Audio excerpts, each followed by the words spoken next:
Hello students of Student 9. Once again, I Sudhir Kumar in front of you with one new topic of chapter democracy. Dear student, I think the journey of what democracy and why democracy is going on very nicely. And we are just entertaining a lot to understand there are so many new terms, right? So in this journey, today I will just study that what are arguments against democracy. As we know, there are two faces of every coin, right? Either the positive side or negative side.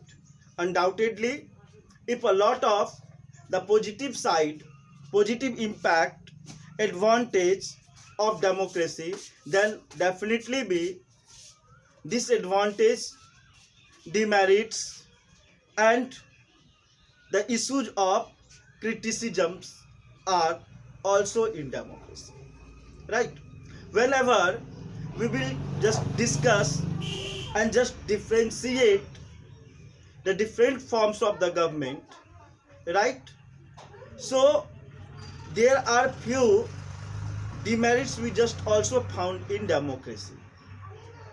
Might be having some broad spectrum and broad sense. Whatever the good things for few of the people, the same thing be bad for others, right? So in today's video, we will just discuss about the demerits or arguments against the democracy. Why? What are the different complexity and the problems with the democracy, right?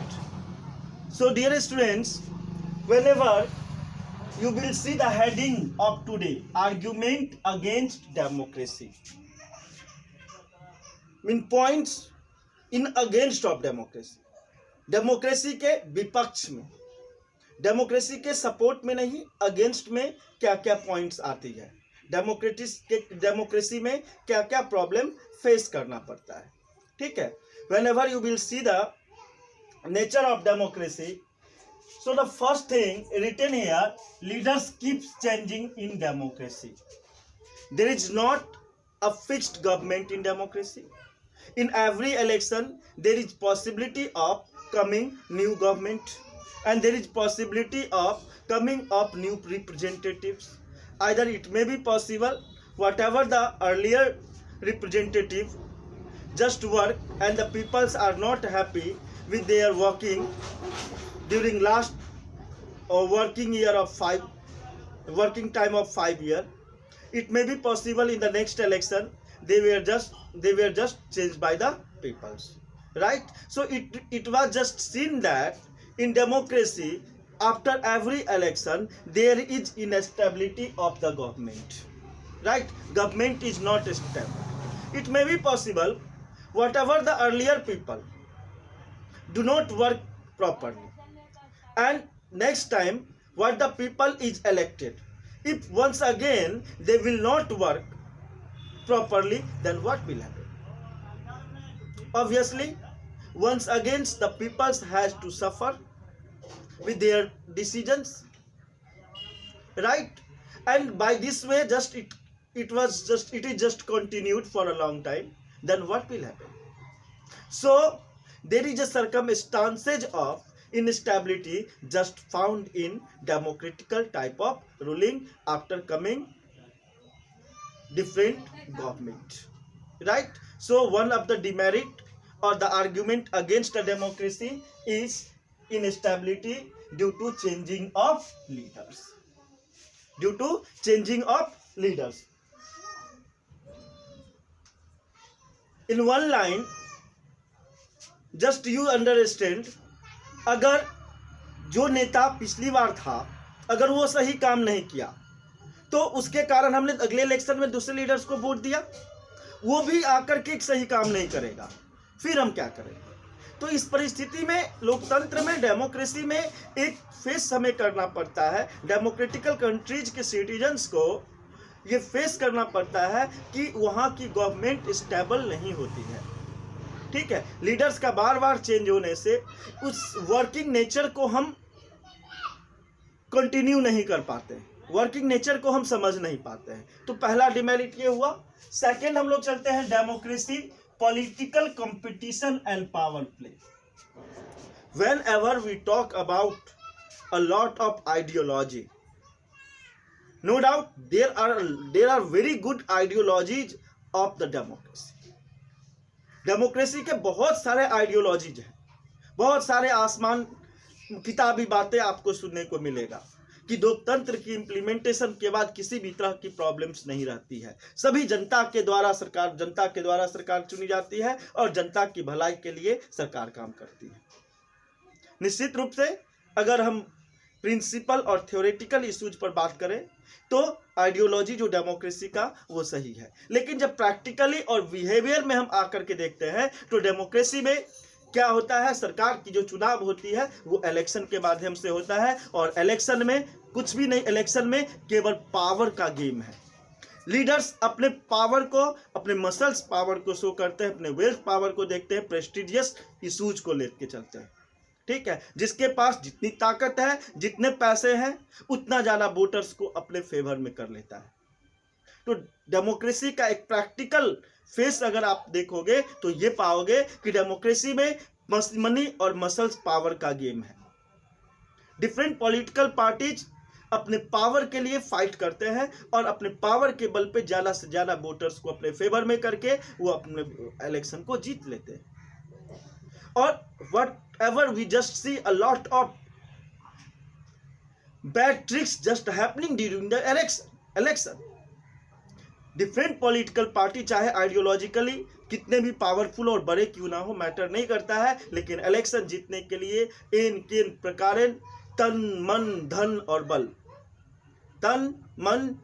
और बल सभी का use करते हैं और lastly वो election जीतते हैं।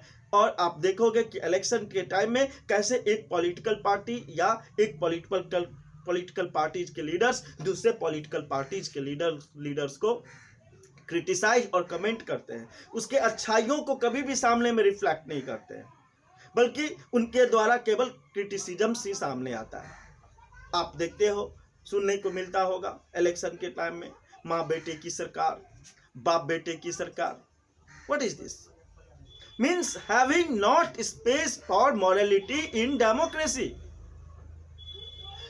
इससे कोई लेना देना नहीं होता है पॉलिटिकल लीडर्स को। ज़्यादातर बिहेवियर में देखा जाए कि जनता के कल्याण के लिए क्या है, जनता की वेलफेयर के लिए क्या है, मॉरलिटी क्या है, कौन सीनियर है कौन जूनियर है, बल्कि during the election there is one and only one thing, that is how to win the election.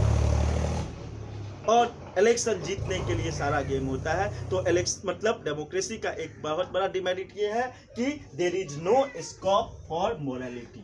There is no scope for morality. It is nothing but only the political competition among the different political parties and different political representatives or the leaders. Dear students, now we will see the next video, next region, next point. So many people have to consulted in democracy, right? It leads to delay. Whenever the government is formed, whenever the election just happened, a political party just win the election, and after winning the election in majority just form the government. But for passing a law, for making a law, for making a policy, it has to take long duration and a lot of expenses. Democracy में कोई भी decision तुरंत से नहीं लिया जा सकता है। इसमें एक प्रोसीजर है, उस प्रोसीजर के थ्रू बहुत सारे लोगों से कांटेक्ट करना पड़ता है, बहुत सारी मीटिंग्स होती है और बहुत सारी मीटिंग्स के बाद भी तब जाकर के कोई लॉ या कोई बिल या कोई पॉलिसी पास होता है, जिसके कारण से इंस्टेंटेनियस डिसीजन नहीं लिया जाता है।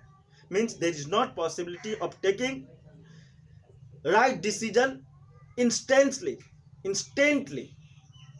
It will take a long duration or it will take long delay for making any policy. Democracy में कोई भी पॉलिसी बनाने में बहुत ज़्यादा टाइम लगता है, बहुत एक्सपेंस होती है, बहुत सारी मीटिंग्स होती है, क्योंकि बहुत सारे लोगों से मिलना होता है, बहुत सारे प्रोसीजर से पास होना होता है।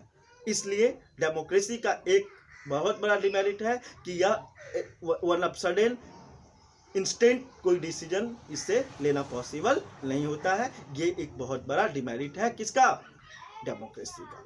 लेकिन अगर क्योंकि ये गवर्नमेंट बहुत सारे लोगों का होता है, बहुत सारे लोग कैबिनेट से पास कराना होता है, लोकसभा में पास आया, लोकसभा से फिर राज्यसभा में, फिर प्रेसिडेंट के पास अगर कोई कानूनी प्रॉब्लम आ गई, जुडिशरी इंटरफेयर किया, means it has to pass with a long procedures that will take a lot of time and expenses.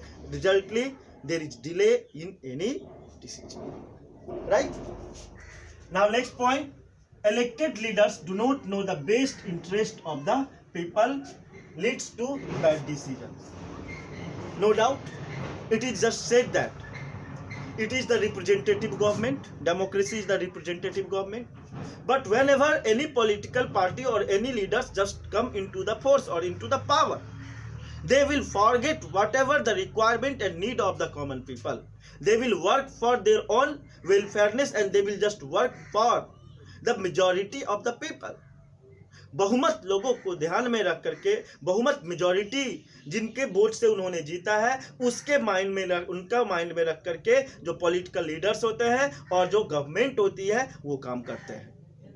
मतलब इंडिविजुअल पीपल्स के इंटरेस्ट से उन्हें कोई लेना देना नहीं होता। ओवरऑल देखा जाए तो पूरे कंट्री के जितने भी माइनॉरिटीज हैं, उन सारे माइनॉरिटीज जो हैं उनका इंटरेस्ट से सरकार काफ़ी दूर रहती है।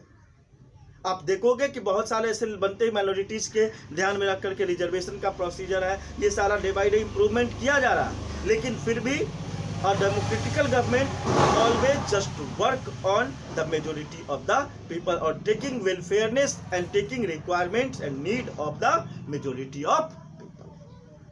Right? So dear students, one of the demerit of the democratical government that elected leaders do not know the best interest of the people. Common people का बेस्ट रिक्वायरमेंट क्या है, ठीक है, उनका ज़रूरत क्या है, इंटरेस्ट क्या है, उसको ध्यान में रख के नहीं, बल्कि पॉलिटिकल लीडर्स और गवर्नमेंट अपनी प्रायोरिटी की बेसिस पे वो क्या करते हैं, गवर्नमेंट वो डिसीजन लेती है, और जिससे कि दे थिंक दैट कि they have to face once more election, कि आने वाले इलेक्शन में फिर वो मेजोरिटी ऑफ पीपल्स को उन्हें फेस करना है। अगर उनके साथ वो इन्वायरमेंट क्रिएट करके नहीं रखेंगे तो हो सकता है आने वाले टाइम में once again they will not get the support of those peoples.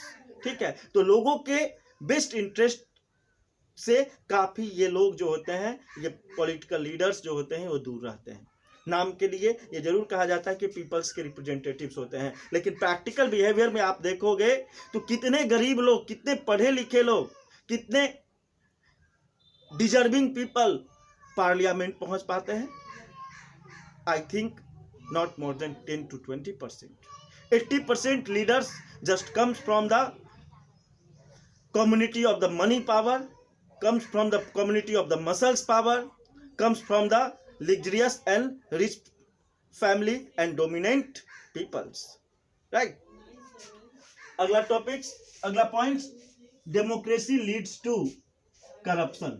Democracy के कारण करप्शन का बहुत बढ़ावा मिलता है। इलेक्शन के समय में आप देखते हो कैसे वोट को अपनी तरफ अट्रैक्ट करने के लिए मनी, पैसा बांटा जाता है, शराब बांटा जाता है, खाने पीने की सामान दी जाती है, लग्जरियस आइटम बांटा जाता है।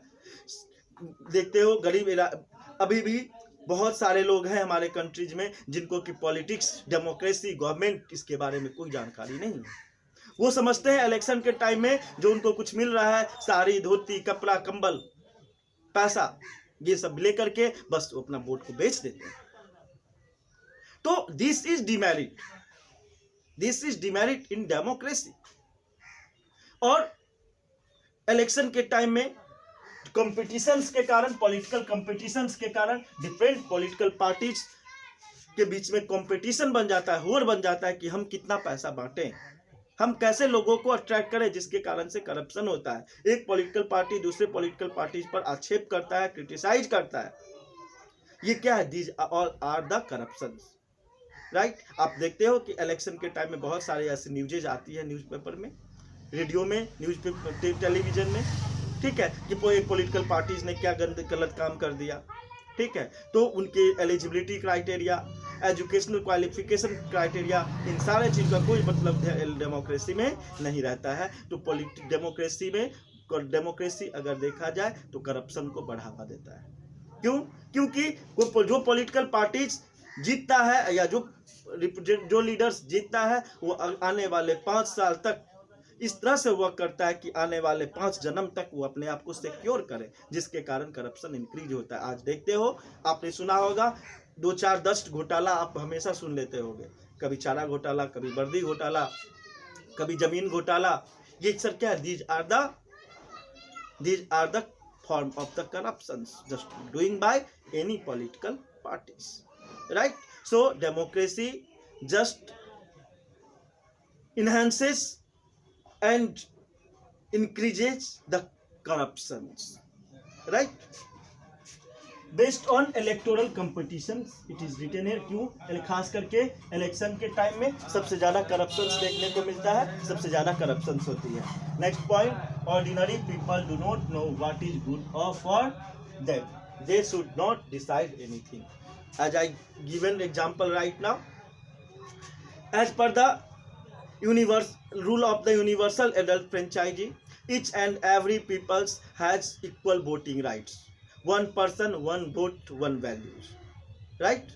Means either the educated or uneducated people, aware or unaware people, everyone just give vote। But though there is a lot of people in our country or in many countries where there is not knowledge of the political parties and government among the common people। बहुत सारे लोग, सरकार, राजनीतिक व्यवस्था, इसके बारे में बहुत कुछ जानकारी उनको नहीं है। लेकिन इस कंडीशन में क्या होता है, वो लोग जो उनको पैसे देते हैं, जो उनके फेवर की बात करते हैं, उनके रिलीजन की बात करते हैं, उनके कास्ट की बात करते हैं, भाई भतीजा के नाम पर, धर्म के नाम पर, समाज के नाम पर उनको अपनी तरफ कन्विंस करके वो उनसे वोट ले लेते हैं। चूँकि उनके पास थिंकिंग कैपेबिलिटी नहीं है, अवेयर नहीं है, इसलिए वो सही व्यक्ति को चुन नहीं पाते हैं। तो इसी कॉन्टेक्स्ट में जो पहले के टाइम में फ्रेंच रिवॉल्यूशन में एक्टिव सिटीजन्स और पैसिव सिटीजन्स में दिया गया था कि जो केवल समझने वाले लोग हैं, समझदार लोग हैं, वही केवल वोटिंग कर सकते हैं और दूसरे लोग नहीं कर सकते। कुछ हद तक क्या ठीक था या गलत था ये कहना सही नहीं है, क्योंकि ये डेमोक्रेसी है और डेमोक्रेसी में सभी को बराबर अधिकार है, चाहे वो पढ़ा लिखा हो चाहे मूर्ख हो, ठीक है, किसी भी कैटेगरी का है, ये मैटर नहीं करता है। लेकिन अगर देखा जाए तो इसके कारण प्रॉब्लम क्रिएट होता है, क्योंकि अगर अनअवेयर्ड होकर के पीपल्स अगर वोटिंग करते हैं तो राइट पर्सन नहीं और वो रॉन्ग पर्सन को ही चूज कर सकते हैं। और whenever there is election of the wrong person, obviously they will take wrong decisions for country. एक कुछ पीपल्स के रॉन्ग डिसीजंस के कारण रॉन्ग लीडर्स पार्लियामेंट में जाते हैं और रॉन्ग पीपल जो है रॉन्ग डिसीजंस लेकर के पूरे कंट्रीज की कंडीशंस को रॉन्ग कर सकते हैं। So dear students, I think you have just got clear-cut concept about the argument against democracy, and let's just remember this is very important topic and many times just question asked from this topic, right? So what are the demerits, what are the argument against democracy is an important topic and the questions many times just asked from it. So very seriously you will just study this topic thing, right? If there is any problem you can call me, right? Or you can comment in comment box and you can ask. Thank you, have a nice day, and very soon we will come with one more interesting topic in next video.